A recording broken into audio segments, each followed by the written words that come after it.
Hi friends, welcome back to our channel. நாம் இன்றைக்கி பார்க்க போகிற ரெசிபி தேங்காய் சேர்த்து செய்த சாஃப்டான ஆப்பம். அது எவ்வளோ சாஃப்டாக இருக்குது பாருங்கள். இப்படி தான் இருக்கும், சாஃப்டான பாருங்கள். எல்லாம் சேர்த்து தூக்கி காணிக்கும் பாருங்கள், எவ்வளோ சாஃப்டாக இருக்குது. தேங்காய் சேர்க்கறதுனால ரொம்பவும் டேஸ்ட்டாக இருக்கும். நீங்களும் இதை போல் செய்து பாருங்கள்.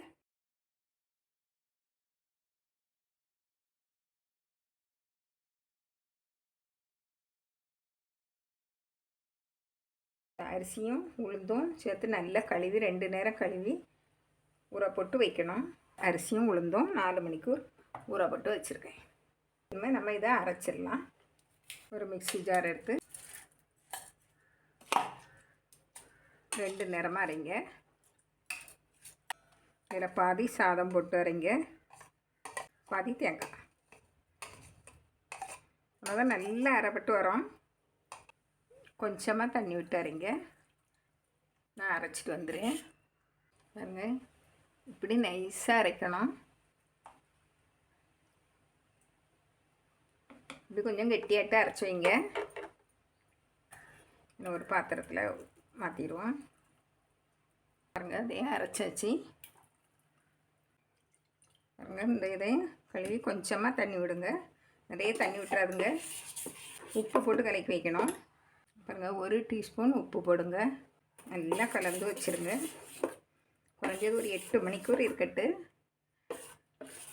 நல்ல வெயில் நேரம் தான், அதனால் 8 மணிக்கூருக்குள்ளே புளிச்சிரும். மூடி வச்சுருவோம். நம்ம நாளைக்கு காலையில் சுடலாம். நம்ம நைட் ஆட்டி வச்ச அப்பத்துக்கு மாவு பாருங்கள், நல்லா புளிச்சிருக்கு.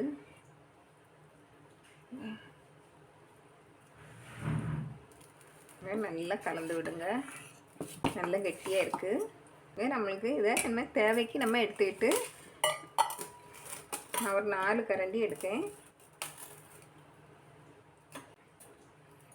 இவ்வளோ எடுத்து வச்சுட்டு இதை நம்ம அடுத்த நாளைக்கு நம்ம வச்சுக்கலாம்.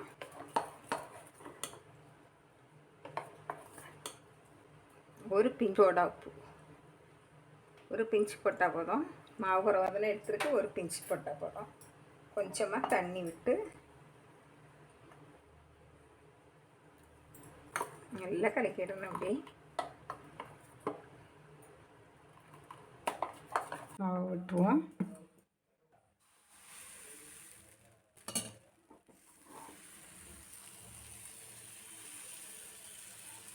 பாருங்க, கோல் கோலாக வருது பாருங்க.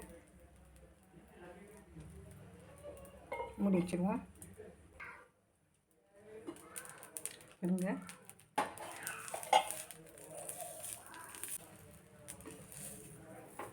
எவ்வளோ சாஃப்டாக இருக்குது.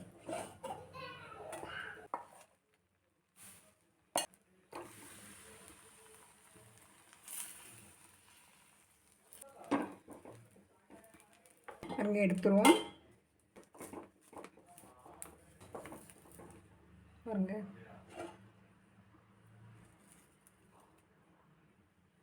நீங்களே இதே போல் செய்து பாருங்கள். இதே அளவோட பிடிச்சிருந்தால் லைக் பண்ணுங்கள், ஷேர் பண்ணுங்கள், கமெண்ட்ஸ் பண்ணுங்கள். மறக்காமல் சப்ஸ்கிரைப் பண்ணுங்கள். தேங்க்யூ.